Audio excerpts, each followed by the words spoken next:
नमस्कार, आप देख रहे हैं प्रदेश का नंबर 1 और सबसे भरोसेमंद news channel India news Haryana और मैं हूं आपके साथ आयुष चित्रांश। रेप और हत्या का दोषी डेरा प्रमुख गुरमीत 3 हफ्ते की फरलो पर जेल से बाहर है। पंजाब चुनाव के बीच में फरलो मिलने पर खूब सवाल उठे तो अब Z+ सिक्योरिटी को लेकर के भी सवाल उठने लगे हैं। स्वर्गीय रामचंद्र छत्रपति के बेटे अंशुल छत्रपति का यह कहना है कि गुरमीत को किसी तरह की कोई सुविधा नहीं दी जानी चाहिए। राम रहीम हार्डकोर क्रिमिनल है। अब दरअसल सीआईडी के एडीजीपी की रिपोर्ट को आधार बनाते हुए राम रहीम की सुरक्षा को बढ़ाया गया है। इस रिपोर्ट में राम रहीम की जान को खालिस्तानी समर्थकों से खतरा है। आपको बता दें कि फरलो को भी हाईकोर्ट में चुनौती दी गई है। गैर कानूनी तरीके से सरकार ने, प्रशासन ने, जेल अथॉरिटीज़ ने इसको बाहर निकाला है।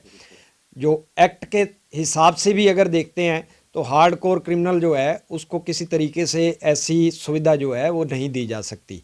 अगर दी भी जाएगी, जिस तरीके से हाई कोर्ट के अंदर हरियाणा सरकार ने अभी एक पिटीशन के अंदर अपना रिप्लाई फाइल किया है और उसके अंदर इतनी बेशर्मी भरा जवाब दिया है कि ये व्यक्ति जो है गुरमीत राम रहीम वो सीधे तौर पर कत्ल के अंदर शामिल नहीं है, इसलिए वो हार्डकोर क्रिमिनल में की श्रेणी में नहीं आता। लेकिन हमारा ये कहना है कि ये व्यक्ति एक हार्डकोर क्रिमिनल है। दो कत्ल, दो बलात्कार के अंदर सज़ा भुगत रहा है और इसके अलावा कई अन्य मामलों में इसके खिलाफ जो है अभी ट्रायल पेंडिंग है और जांच पेंडिंग है। तो जिस व्यक्ति से इतने लोगों को खतरा है, पीड़ित परिवारों को खतरा है, जो गवाह हैं उनको खतरा है, ऐसा व्यक्ति जिसने बाहर रहते हुए पता नहीं कितने कत्ल, बलात्कार और पता नहीं कितने अपराध किए, और जिसको जब अदालत के अंदर फैसला सुनाया जाना था 2017 में उसके खिलाफ, तो उसको सलाखों के पीछे धकेलते टाइम 3 स्टेट्स के अंदर दंगे फैले और वो सारे के सारे डेरा सच्चा सौदा प्रमुख राम रहीम की शह पर हुए, उसकी साजिश के तहत हुए। तो ये सारा अगर देखा जाए तो क्या सरकार किस मुंह से ये कह रही है कि वो एक हार्डकोर क्रिमिनल नहीं है? तो राम रहीम को Z+ सुरक्षा को लेकर के क्या सवाल हैं, ये आपको बताते हैं। राम रहीम को दरअसल Z+ की सिक्योरिटी दे दी गई है, जो कि फरलो पर बाहर है, और इसी को लेकर के अब ये जो सवाल हैं वो उठने शुरू हो गए हैं। अभी आप अंशुल छत्रपति को भी सुन रहे थे, जिसमें कई गंभीर बातें अंशुल छत्रपति ने कही हैं। अब क्यों मिली है Z+ सिक्योरिटी, ये भी आप समझ लें, क्योंकि सीआईडी की रिपोर्ट है और इसी रिपोर्ट के आधार पर राम रहीम की जो सुरक्षा है उसको बढ़ा दिया गया है। Z+ सिक्योरिटी राम रहीम को दी गई है। अब इस रिपोर्ट में बताया यह गया है कि खालिस्तानी समर्थकों से राम रहीम को जान का खतरा है और इसलिए यह Z+ सिक्योरिटी राम रहीम को दी जा रही है। 21 दिन की फरलो पर राम रहीम बाहर आया हुआ है। अब सजा क्यों हुई थी, यह भी आप समझ लें। आश्रम में साध्वियों के साथ बलात्कार का दोषी पाया गया था राम रहीम, और इस मामले में जो सजा है राम रहीम को सुनाई गई। अदालत ने राम रहीम को 2017 में दोषी करार दिया था और उसके बाद जो सजा है उसका ऐलान हुआ और राम रहीम को जो ये सजा है वो मिली। अब सीबीआई कोर्ट ने 20 साल की सजा राम रहीम को सुनाई है और वही सजा राम रहीम काट रहा है, लेकिन अभी फिलहाल 21 दिन की फरलो पर राम रहीम बाहर है।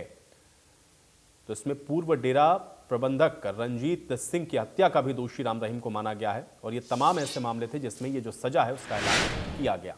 अब आज की बड़ी बहस में आगे बढ़ने से पहले बहस के सवाल हैं उस पर नजर डालते हैं, उसके बाद चर्चा में आगे बढ़ते हैं। सवाल आज की बड़ी बहस का पहला और अहम यही है कि राम रहीम की जान को आखिर किससे खतरा है। खालिस्तानी समर्थकों की बात कही जा रही है, लेकिन यह खतरा क्यों है राम रहीम को, ये सवाल बहुत बड़ा है। सवाल यह भी है कि फरलो के बाद जो Z+ सिक्योरिटी है उसके क्या मायने समझे जाएं, क्योंकि सजा याफ्ता कैदी हैं, 21 दिन की फरलो पर बाहर हैं, लेकिन अब जो Z+ सिक्योरिटी दी जा रही है उसके मायने समझने बहुत जरूरी हैं, क्योंकि इसको लेकर के अब जो सवाल हैं वो उठने शुरू हो गए। तो इन्हीं दोनों सवालों के साथ आज की चर्चा की शुरुआत करेंगे। मेहमान मेरे साथ जुड़ चुके हैं, पहले उनका परिचय आपके साथ करवाते हैं, फिर चर्चा में आगे बढ़ते हैं। हमारे साथ रंजीता मेहता जी जुड़ रही हैं, प्रवक्ता हैं भारतीय जनता पार्टी की। रंजीता मेहता जी, बहुत स्वागत है आपका इस चर्चा में। सुरेश रोड जी हमारे साथ जुड़ रहे हैं, प्रवक्ता हैं कांग्रेस पार्टी के। सुरेश रोड जी, आपका भी स्वागत है। विजेंद्र रेड्डू जी हमारे साथ जुड़ रहे हैं, प्रवक्ता हैं इंडिया नेशनल लोक दल के। विजेंद्र रेड्डू जी, आपका भी स्वागत है। और अंशुल छत्रपति भी हमारे साथ जुड़े हुए हैं, जो कि स्वर्गीय रामचंद्र छत्रपति के बेटे हैं। अंशुल छत्रपति, आपका भी स्वागत है। लेकिन सबसे पहले रंजीता जी मैं आपसे ही शुरुआत करना चाहूंगा इस चर्चा की। एक तो पहले फरलो को लेकर रंजीता जी सवाल उठे कि ये फरलो क्यों दे दी गई, फरलो दी जा रही है क्योंकि पंजाब इलेक्शंस में आप लोग कहीं इसका फायदा लेने की कोशिश कर रहे हैं, और उसके बाद अब जब ये Z+ सिक्योरिटी दी जा रही है CID की रिपोर्ट के आधार पर, इस पर भी सवाल है कि Z+ सिक्योरिटी कैसे मिल सकती है एक सजा याफ्ता कैदी को। दोनों ही विषयों पर मैं आपका रिएक्शन चाहूंगा रंजीता जी, जो सवाल है सिक्योरिटी को लेकर के। देखिए, कोई भी नागरिक अगर अपनी सज़ा 5 साल की काट चुका है तो उसका मौलिक अधिकार है कि वो पेरोल के लिए सिफारिश कर सकता है। उसके बाद उसका मौलिक आचरण देखते हुए ये प्रशासनिक फैसला होता है, इसमें सरकारों का कोई लेना देना नहीं है। और उन्होंने 5 साल पूरे होने के बाद इस पेरोल के लिए अप्लाई किया था। पिछले साल भी उनकी माताजी की जब तबीयत खराब थी तो उनको सूर्य उदय से लेकर सूर्यास्त तक के लिए पेरोल दी गई थी, और इस बार जब उनके 5 साल की सजा पूरी हो चुकी थी उसके बाद उनको ये पेरोल दी गई है। और प्योरली ये प्रशासनिक फैसला है, इसके अंदर सरकारें ना इंटरफेरेंस करती हैं, ना ही सरकारों का इंटरफेरेंस होना चाहिए। 21 जनवरी को उन्होंने ये अर्जी दी थी जिसमें उन्होंने इस पेरोल की डिमांड की थी, और पूरी शर्तों के साथ उनको ये पेरोल दी गई थी कि ना ही वो डेरे पर जा सकते हैं, ना ही वो अपने अनुयायियों से, अपने भक्तों से मिल सकते हैं। वो गुरुग्राम के अंदर रहेंगे और उस दौरान उनके ऊपर किसी तरीके का हमला ना हो, उसके तहत Z+ सिक्योरिटी दी गई है। हाल ही में जो दीप सिद्धू की मौत हुई थी, आप सब लोग जानते हैं, आप सब लोगों ने देखा भी किस तरीके से वहाँ पे खालिस्तानी जिंदाबाद के नारे लगे और जिस तरीके से उनको धमकियां आ रही थी लगातार। तो ये रिक्वेस्ट उनके द्वारा की गई थी कि उनकी जान माल की सुरक्षा की जाए, जिसके तहत उनको ये सिक्योरिटी दी गई है।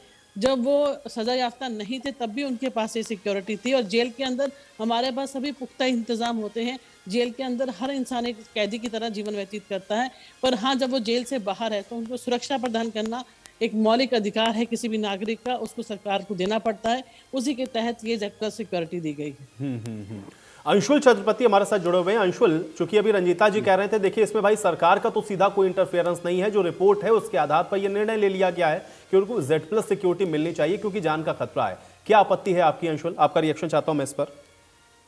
देखिए, जहां तक ये बात कह रहे हैं कि उनको जो फरलो दिया गया है वो बिल्कुल कानूनी आधार पर दिया गया है, तो मैं सबसे पहले तो ये बताना चाहता हूं कि इससे पहले कई बार पैरोल की एप्लीकेशन जो है वो इसी सरकार के एडमिनिस्ट्रेशन ने ये कहते हुए रिजेक्ट की कि राम रहीम के बाहर आने से लॉ एंड ऑर्डर को खतरा हो सकता है।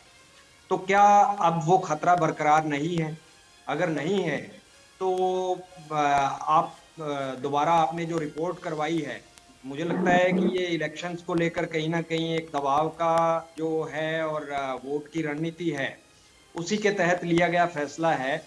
और जो good conduct prisoners temporarily release act है, उसके अंदर साफ साफ ये मेंशन है कि अगर कोई एक हार्डकोर क्रिमिनल है तो उसके लिए ये फैसिलिटीज जो हैं वो नहीं दी जा सकती, और दी जा सकती हैं तो किन किन कंडीशंस में, किन किन शर्तों पे दी जा सकती हैं, तो उसमें साफ साफ मेंशन है कि अगर कोई इनकेस यानी कोई इमरजेंसी होती है, प्रिजनर के घर पर कोई डेथ हो जाती है तो उसे वो रिलीज कर सकते हैं, लेकिन वो कुछ घंटों के लिए होता है, कस्टडी में लेके जाया जाता है, कस्टडी में लाया जाता है।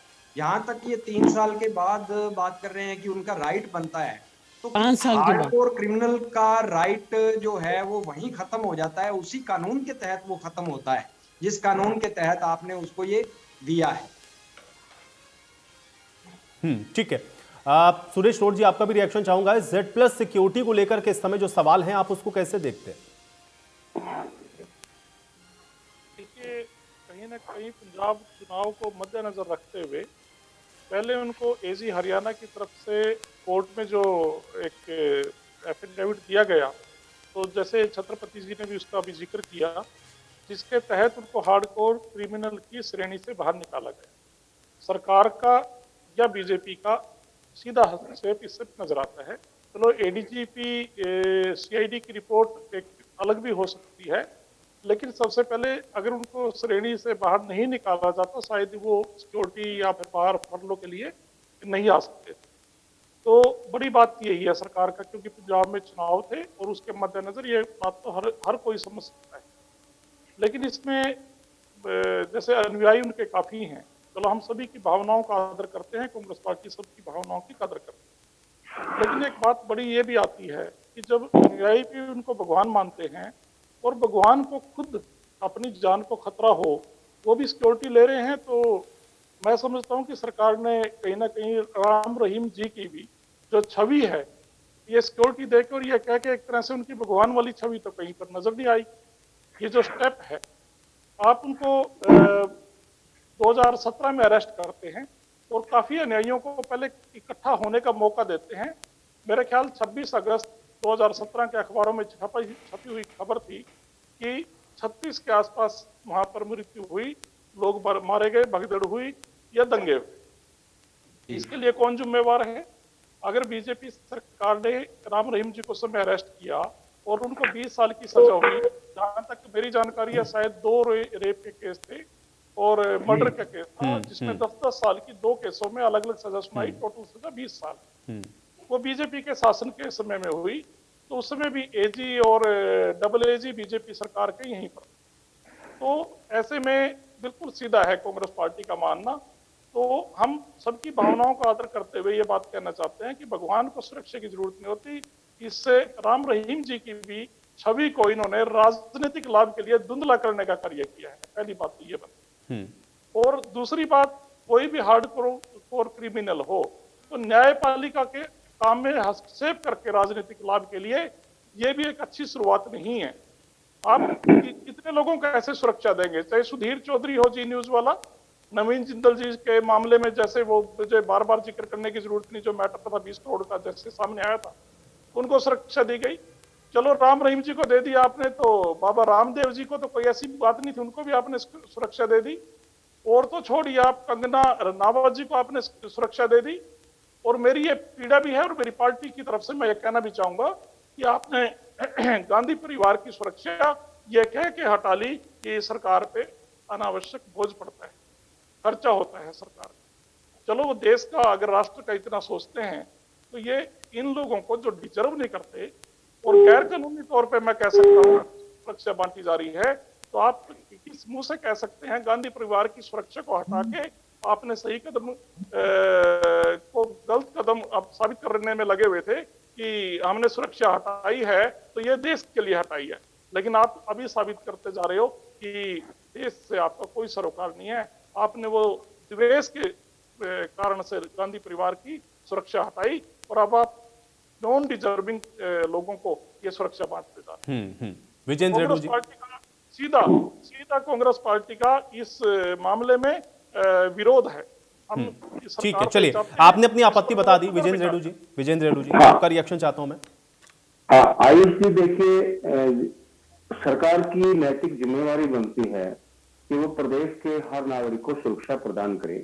जिसको भी सरकार को महसूस होता है कि इस व्यक्ति को जान माल का खतरा है या किसी को छोटा या बड़ा जिस प्रकार का भी खतरा है, उसी लेवल की उसको सुरक्षा दी जाती है और सरकार को देनी भी चाहिए ताकि उसकी जान को बचाया जा सके, कोई खतरा ना हो।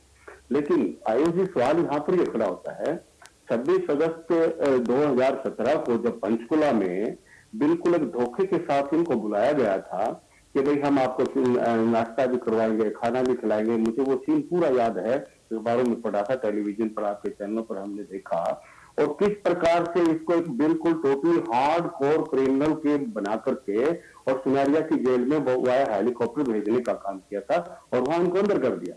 ठीक है, सरकार ने मान लिया कि हार्ड कोर क्रिमिनल है, इसके ऊपर मुकदमे है और सीबीआई कोर्ट ने इसको सजा सुना दी, इसको अंदर कर दिया। हो गया, अगर 2017 से लेकर के 5 वर्ष तक चली गई। अब मैं ये पूछना चाहता हूं, देखिए सवाल कहां खड़ा होता है, अब इन्होंने 21 दिन की फरलो दे दी, इसमें कोई शक नहीं। आयुष जी, बिल्कुल ये क्लियर है, इंडियन नेशनल लोकदल पार्टी बिल्कुल क्लियर इसको मानती है कि इन्होंने केवल राजनीतिक फायदा लेने के लिए सरकार ने इनको फरलो देने का काम किया। पहले भी 3 बार इनकी फरलो की एप्लीकेशन आई, ये कहकर के ये बाहर निकलेंगे तो दंगे फसाद होने का भय है, इसलिए हम इनको बाहर नहीं निकाल सकते। लेकिन एन इलेक्शन से पहले इनको फरलो दी जाती है और एक चुनाव का एक्चुअल फायदा उठाने के लिए इनका प्रयोग करने की प्रयास किया जाता है। अभी मेरी बहन कह रही थी, भाजपा के प्रवक्ता, कि जेल प्रशासन के अपने कानून कायदे होते हैं और उनके अनुसार उनको फरलो मिलती है, उनके अनुसार उनको छुट्टियां दी जाती है। मैं पूछना चाहता हूं, जब चौधरी ओम प्रकाश चौटाला जी तिहाड़ जेल में हुआ करते थे और हाई कोर्ट ने उनकी फरलो मंजूर कर दी और हाई कोर्ट ने दिल्ली सरकार के ऊपर लताड़ भी लगाई कि आप इनको फरलो क्यों नहीं देते, और सरकार ने एक लाइन में कह दिया कि हम इनको फरलो नहीं दे सकते क्योंकि हम नहीं चाहते कि बाहर जाएं और कुछ और गड़बड़ हो। तो कैसे मान सकता हूं कि इसमें सरकार का हस्तक्षेप नहीं है। सरकार अपने यूज करने के लिए अंदर करती है किसी को भी, और अपना फायदा दे करके उसको बाहर करती है। अगर सरकार का हस्तक्षेप नहीं होता तो क्या चुनाव के वक्त ही इसको बाहर निकालना था। चुनाव का वक्त तो वैसे संवेदनशील समय होता है, उस टाइम तो इस तरह के वादों से बचने का प्रयास करना चाहिए। और मैं एक और बात कहना चाहूंगा इसके बारे में क्यों, हाँ, ये जेड प्लस सुरक्षा, देखिए जेड प्लस सुरक्षा की अगर जरूरत इनको पड़ती, अगर इनकी जान को इतना बड़ा खतरा आ चुका है तो सरकार की नैतिक जिम्मेवारी इनकी जान को सुरक्षित करे। तो क्यों नहीं, ये जेल से आए थे, इतनी बड़ी जिम्मेवारी है, तो क्यों नहीं आप इनको, देखो सामाजिक कार्य कार्यक्रमों में भाग ले सकते नहीं, बाहर इधर उधर आ जा सकते नहीं, और इनकी जान को खालिस्तानियों की तरफ से खतरा सीआईडी की रिपोर्ट में बताया गया है, तो क्यों नहीं फरलों को रद्द करते, इनको आप वहां बिठा दो, बिल्कुल सुरक्षित रहेंगे, न सरकार के ऊपर वजन पड़ेगा और ना किसी की जान को खतरा होगा। आज भी सरकार की कहीं ना कहीं सोच ये है, क्योंकि यूपी का चुनाव अभी बाकी रहता है, वहां के 4 चरण अभी बाकी है, कहीं ना कहीं वहीं पर भी फायदा लेने का ये एक्सपर्ट प्रयास कर रहे हैं, और इसमें पूर्ण रूप से आज भी पूर्ण रूप से राजनीतिक गंध आती है। लेकिन बाबा राम रहीम जी बड़े सियाने आदमी है, बड़े होशियार है, उनके न्यायी भी होशियार है। उनको वो दिन याद है 2017 का कि किस प्रकार से कितने बड़े षड्यंत्र के तहत उनको गिरफ्तार करने का काम किया था, वो याद है। उन्होंने गलत काम किए हैं, कोर्ट ने फैसला दे दिया है, सही काम करेंगे कोर्ट फैसला देगी। लेकिन ये जो फरलो देने की बात है और इनको जेल सुरक्षा देने की बात है, ये ठीक है। आपको लग रहा है कि ये चुनाव से सीधे तौर पे जुड़ा हुआ। मैं इसका जवाब लेता हूं, रंजीता जी जवाब दीजिए। बिल्कुल 100% सीधे। ठीक है, मैं जवाब लेता हूं। रंजीता जी को आप बोलने, रंजीता जी, हाँ ठीक है रंजीता जी। आयुष, आज इस बात पे चिंता हो रही है कि दोनों मेरे विपक्ष के भाई जो बोल रहे हैं, इनको अपनी पार्टियों का दर्द सता रहा है कि इनको वाकई ही बाबा राम रहीम की चिंता है कि वो जब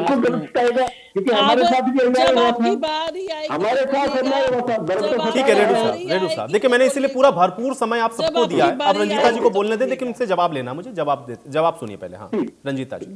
देखिए, जहां तक कांग्रेस पार्टी का सवाल है, उनका दर्द तो ये है कि प्रियंका गांधी जी की और वाड्रा जी की और इनके पूरी गांधी परिवार की सुरक्षा को कम क्यों कर दिया गया।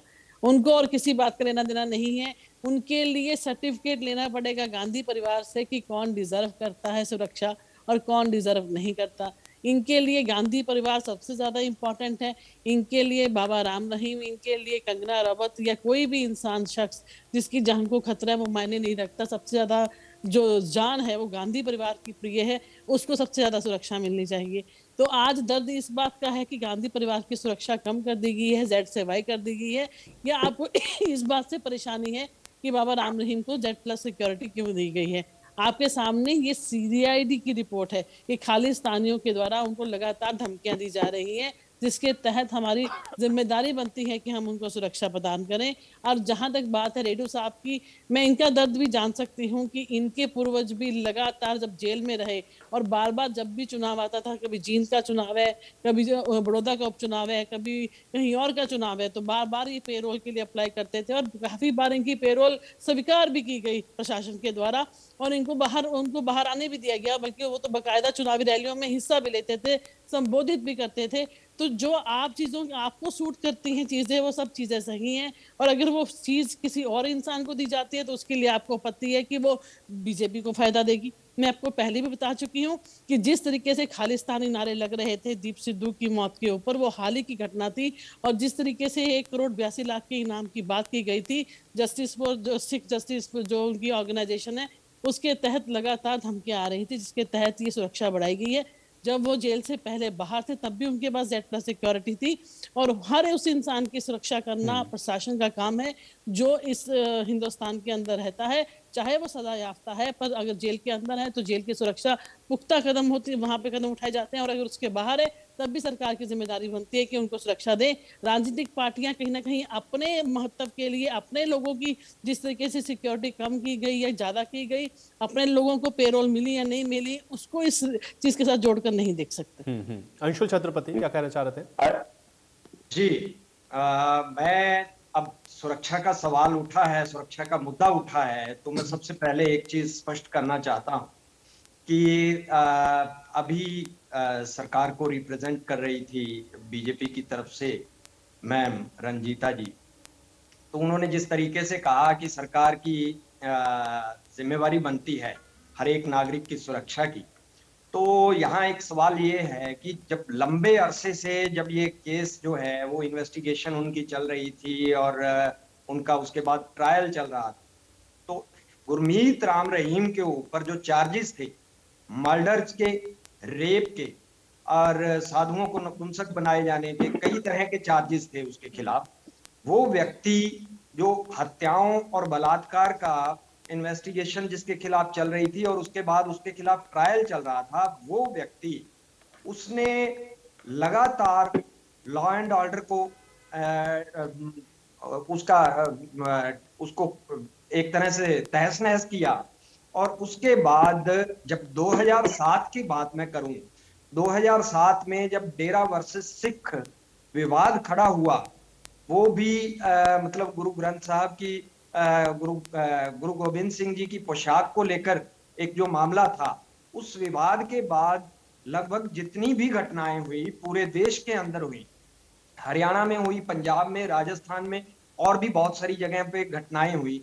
उन सारी घटनाओं के अंदर आप कहीं भी आंकड़े उठा करके देख लीजिए 2007 और 8 का, आपको आज भी मिल जाएंगे कि हर जगह डेरा सच्चा सौदा के प्रेमियों ने, उनके फॉलोअर्स ने हर जगह सिखों को मारा, उनके साथ उनको टॉर्चर किया, उनकी पिटाई की। और इवन जितनी भी इस मामले में हत्याएं हुई या जितने भी लोग मारे गए, आप आंकड़ा उठा करके देख लीजिए कि वो सिखों की तरफ के मारे गए एक भी डेरा प्रेमी जो है इन मामलों के अंदर नहीं मरा।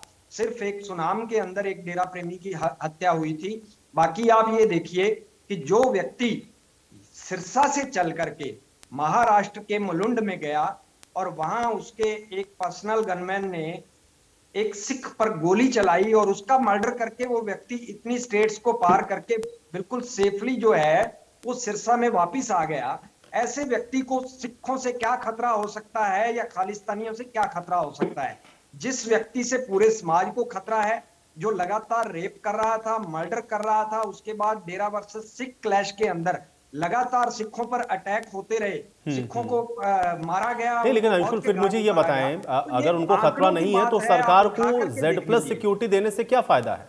अब तो पंजाब में वोटिंग भी हो चुकी है। अगर आप लोग ये भी कहेंगे कि पंजाब में फायदा लेने की कोशिश करें तो वहां तो भाई वोटिंग भी हो गई, जो फैसला करना था वहां की जनता ने कर दिया। अब तो 10 तारीख का इंतजार है रिजल्ट का। अभी Z+ सिक्योरिटी देने से सरकार को क्या फायदा है? देखिए, Z+ सिक्योरिटी की मैं बात इसलिए कर रहा हूं कि जो व्यक्ति जिसने लगातार लॉ एंड ऑर्डर का नुकसान किया, आप उसे एक वीवीआईपी ट्रीटमेंट दे रहे हैं। आप ये देखिए कि उसने जितने लोगों को उसने नुकसान पहुंचाया, वो जितनी भी विक्टिम फैमिलीज हैं, उनके प्रति सरकार का या प्रशासन का रवैया कैसा है? हमारी फैमिली है या साधुओं की फैमिलीज हैं या रंजीत सिंह की फैमिली है या उन साधुओं की फैमिली है, जितने भी पीड़ित हैं, 2007 तक मैंने खुद, हमने फेस किया ये सब कुछ। जब इन्वेस्टिगेशन चल रही थी, सरकार ने हमारी फैमिली को कोई सिक्योरिटी मुहैया नहीं करवाई 2007 तक। 2007 में सीबीआई ने जिस दिन 31 जुलाई 2007 को इन मामलों के अंदर चार्जशीट फाइल किया, तो सीबीआई की तरफ से डीजीपी हरियाणा को लिखा गया कि जितने भी ये मामले हैं, इन मामलों के मुख्य गवाहों को, शिकायतकर्ताओं को सुरक्षा मुहैया करवाई जाए। हमारे परिवारों को एक एक गनमैन मुहैया करवाया गया जो पीड़ित थे। और पिछले 6 महीने पहले की मैं एक जिक्र करना चाहूंगा, हमारे वकील साहब हैं जो इस मामलों में लगातार पैरवी करते रहे हैं और मुझसे भी आगे रहे हैं जी। उनकी सुरक्षा को लेकर हमने एसपी सिरसा को एक एप्लीकेशन दिया कि उनकी लाइफ को थ्रेट है और पहले सरकार ने उन्हें सुरक्षा दे दी थी, लेकिन अब वापस ले ली है। तो सुरक्षा इस मौके पर हटाया जाना चिंताजनक है। लेकिन 5-6 महीने थे, अगस्त 2021 को एप्लीकेशन मूव हुई, आज तक एसपी हरियाणा ने उस एप्लीकेशन पे कोई संज्ञान नहीं लिया। डीजीपी हरियाणा को भी वो एप्लीकेशन जो है वो हमने आगे फॉरवर्ड की ईमेल की मार्फत और डाक के रास्ते, लेकिन आज तक उस पर कोई एक्शन नहीं लिया गया। ये रवैया है पीड़ितों के प्रति सरकार का और प्रशासन का। जबकि एक जो मर्डरर है, एक जो रेपिस्ट है, उसको आप Z+ सुरक्षा मुहैया करवा रहे हैं। ठीक है, सुरेश रोड जी जवाब दीजिए रंजीता जी ने जो बातें कही। रंजीता जी की जो बात है, मैं उस पर यह भी कहना चाहूँगा कि यही बीजेपी पार्टी है जो कुलदीप सेंगर के लिए वहाँ पर प्रदर्शन करती है।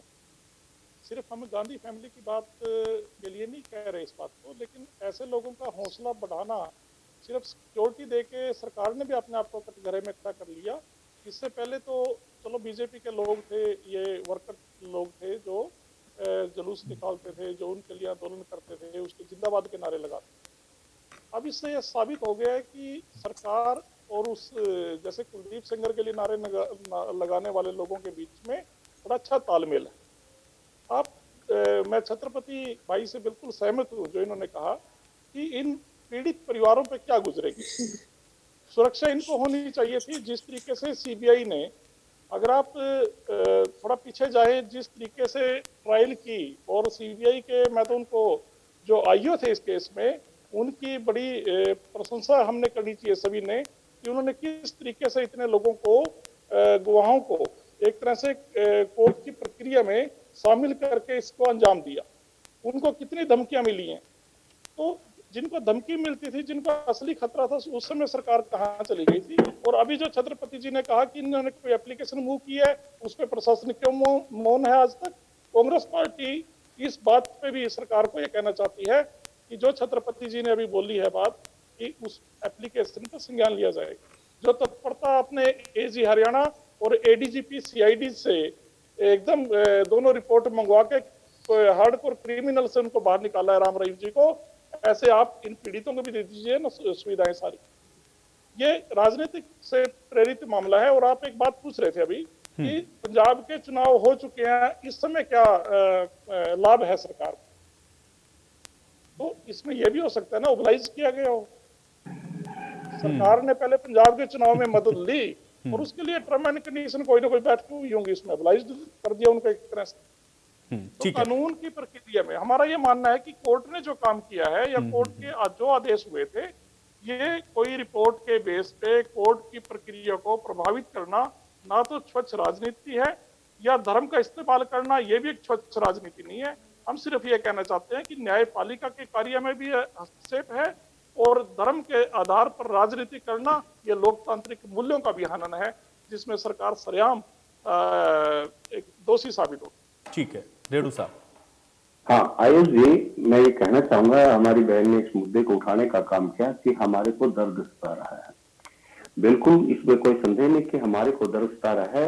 इंडियन नेशनल लोकदल पार्टी ने 3206 लोगों को रोजगार देने का काम किया था, उनको नौकरी लगाया था, और सीबीआई ने पूरी उसकी इंक्वायरी की, कहीं भी कोई पैसे का लेन देन नहीं पाया गया। तो सदा किस बात की हुई थी रेड्डू साहब? हाँ, अरे रुको, फिर भी आपने बीच में बोलना शुरू कर दिया। सीबीआई ने बिल्कुल स्पष्ट शब्दों में ये कहा है, अपनी रिपोर्ट में लिखा है कि एक भी पैसे का किसी प्रकार का कोई लेन देन नहीं हुआ। इसके बावजूद आप बीच में ना बोलिए, देखिए ये गलत बात आपकी। तो इसके बावजूद भी उनको 10 साल की सजा हुई, और भारतीय जनता पार्टी ने, सरकार ने उससे 11 साल की सजा कटवाने का काम किया। क्यों हुई सजा? 10 साल की सजा में भी 11 साल की आप सजा उनसे लगवाते हैं। सजा के पीछे कारण क्या था वो तो बताइए। इसके बावजूद कोई कारण नहीं था, किसी प्रकार का कोई गड़बड़ घोटाला नहीं था। आज वो 3206 जिनके चूल्हे जलाने का काम किया था, आज वो प्रमोशन ले लेकर के वो तो सर्विस कर रहे हैं। अरे आप ये देखिए ना कि उनके तो लोग नौकरी कर रहे हैं और प्रमोशन ले लेकर कोई हेडमास्टर, कोई प्रिंसिपल है, और अपना घर बार अच्छे से चला रहे हैं। और चौधरी ओम प्रकाश जी चौटाला उसके लिए जन सेवा के कारण जो है ना, वो आज उन्हें 10 साल की सजा हुई। रेड्डू जी, जब उनकी गिरफ्तारी हुई आप लोगों ने उसकी 11 साल कटवाई, आप लोगों ने उसको 11 साल कटवाने का काम किया। मुझे पता है 2013 में उनकी गिरफ्तारी हुई थी, उस टाइम कांग्रेस की सरकार थी। I know it very well Ranjita ji, और अब सारा डिटेल भी जानता हूँ गिरफ्तारी कब हुई और अंदर कब गई। 21 तारीख को जनवरी की बातें हैं, और 21 जनवरी को अंदर ले जाने का उनको काम किया था। सरासर एक बिल्कुल षड्यंत्र के तहत उनको सजा दिलवाने का काम किया। और जब उनको एक बार वो चुनाव में फरलो मिली थी, आपको ये भी याद होगा, जींद की पिंडारा की भूमि पर हमारी रैली चल रही थी, और जब वो चुनाव प्रचार में लगे हुए थे तो तुरंत वहीं से रैली से ही उनको उठा करके उनकी फरलो को रद्द करके तिहाड़ जेल में भेजने का काम किया था। उस टाइम उनकी जान को भी कोई खतरा नहीं था, केवल और केवल इसलिए कि ये चुनाव में प्रभाव डालेंगे।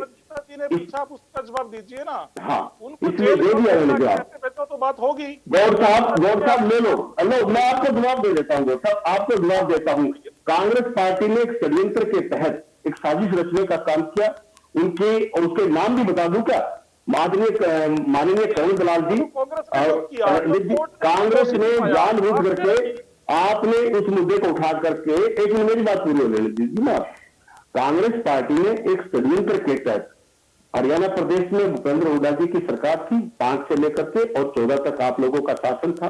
2013 में इनको अंदर भेजने का काम किया और आपने एक गलत सबूत इकट्ठे करके, गलत तरीके से चार्जशीट बनवा करके आपने इनको जानबूझ के, क्योंकि केंद्र में भी आपकी सरकार थी, हरियाणा में भी आपकी सरकार थी, और कहीं ना कहीं आपको ये इस बात का खतरा सता रहा था कि चौधरी ओम प्रकाश चौटाला जी अगर अंदर चले जाते हैं तो भूपेंद्र हुड्डा जी हमेशा के लिए हरियाणा प्रदेश के जाट लीडर बन जाएंगे। इसी बात को लेकर के एक षड्यंत्र के तहत आप लोगों ने इसको फंसवाने का कार्य किया गया था।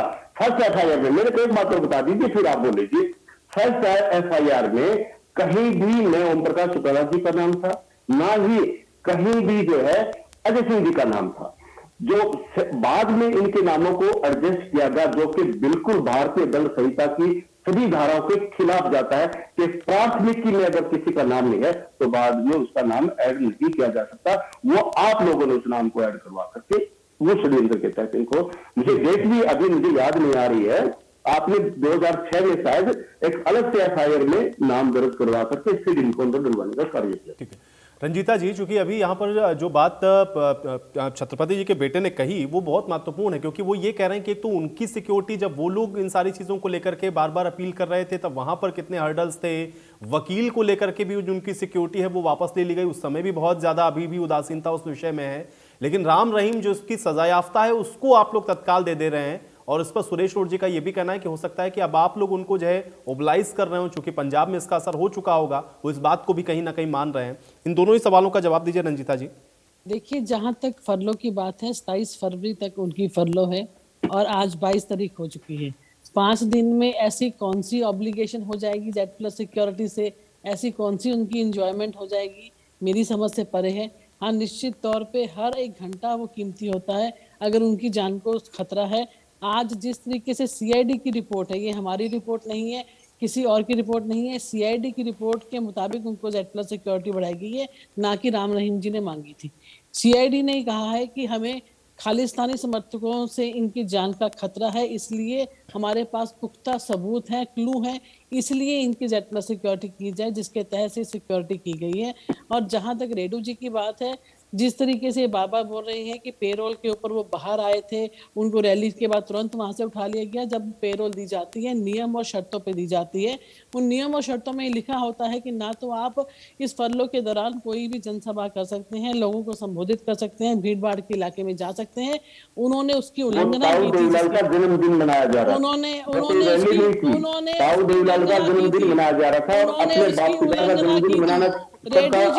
उसकी उल्लंघना की थी। जन्मदिन किसी का भी हो, आपको किसी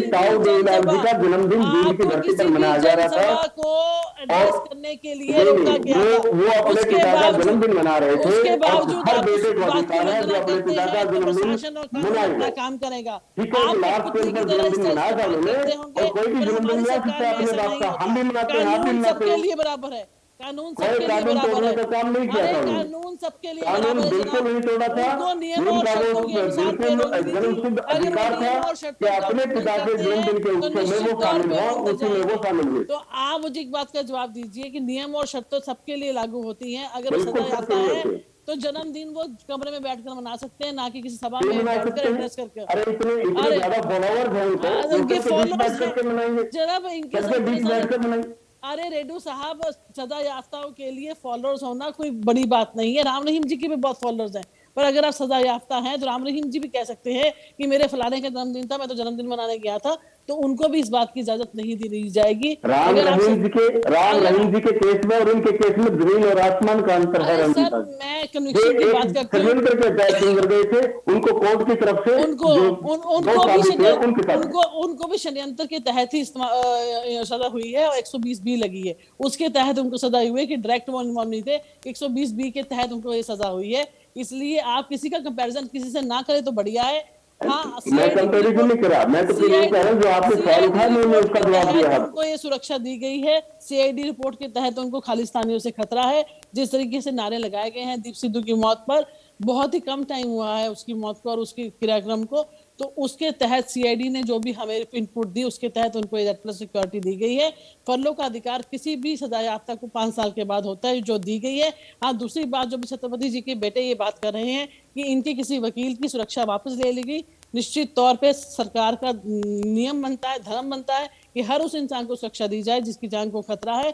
अगर ऐसा कुछ हुआ है तो निश्चित तौर पे सरकार उसके ऊपर संज्ञान लेगी, और जो वकील साहब जो भी हैं, अगर उनको सुरक्षा की जरूरत है निश्चित तौर पे उनको भी सुरक्षा प्रदान की जाए। अंशुल, क्या सवाल है?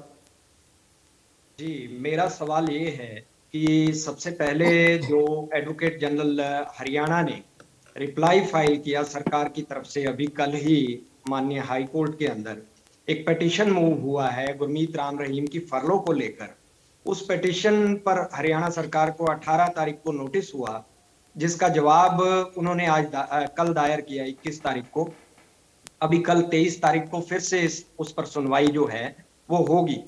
तो 21 तारीख के उस जवाब में हरियाणा सरकार ने कहा कि गुरमीत राम रहीम का इतना दोष नहीं है, इसलिए वो हार्डकोर क्रिमिनल की श्रेणी में नहीं आता।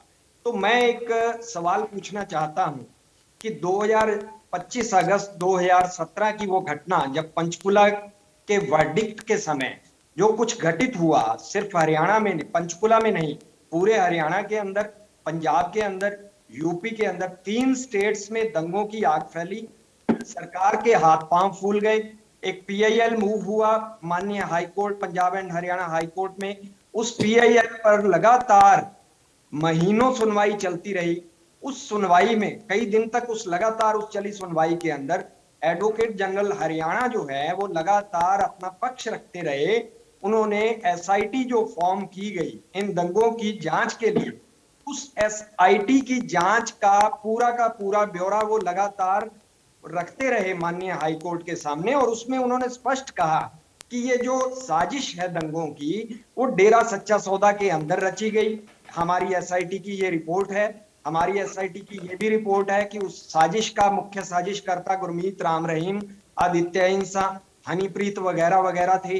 तो अगर इतनी बड़ी साजिश रचने वाला व्यक्ति, जिसने 3 स्टेट्स को दंगों की आग में धकेल दिया हो, और जिसको सलाखों के पीछे भेजते वक्त सरकार को 38-40 लोगों की बलि लेनी पड़ी लॉ एंड ऑर्डर को मेंटेन करने के लिए, आज सरकार को वो व्यक्ति हार्डकोर क्रिमिनल क्यों नहीं लग रहा है? मेरा सिर्फ और सिर्फ ये सवाल है, क्या ये फरलो देने का कोई एक एक्ट की उल्लंघना नहीं है, जिसमें स्पष्ट तौर पर कहा गया है कि हार्डकोर क्रिमिनल की परिभाषा क्या है? जिस व्यक्ति पर 2 या 2 से ज्यादा मर्डर की अलग अलग फर्स्ट इंफॉर्मेशन रिपोर्ट्स हैं, वो व्यक्ति को सरकार और एक्ट हार्डकोर क्रिमिनल की श्रेणी में गिनता है। तो सरकार किस परिभाषा, किस नई परिभाषा को गढ़ रही है, ये समझ से परे है। रंजीता जी जवाब दीजिए। देखिए, जो मैंने फिर से बात आपको दोहराना चाहती हूँ कि जो इनकी सजा हुई है वो डायरेक्ट हत्या की इन्वॉल्वमेंट नहीं है, षड्यंत्र के तहत 120B जो लगी थी उसके तहत। एक बार आपको और टोकना चाहता हूँ रंजीता मैम, जो षड्यंत्र के तहत हुई है, मैं एक एग्जांपल देना चाहता हूँ। जब भी कोई आतंकवादी अटैक होता है, हम लोग बात करते हैं कि फिदाइन आए हमला करने, लेकिन उनका हैंडलर कोई और था, रिमोट उस हैंडलर के हाथ में था, वो पाकिस्तान में बैठा हुआ था, मेन कल्प्रिट वो था। तो जो फिदाइन आता है उसका दिमाग निकाल लिया जाता है। हमारे फादर के मामले में और रणजीत सिंह का मर्डर हुआ उस मामले में भी ऐसा ही था।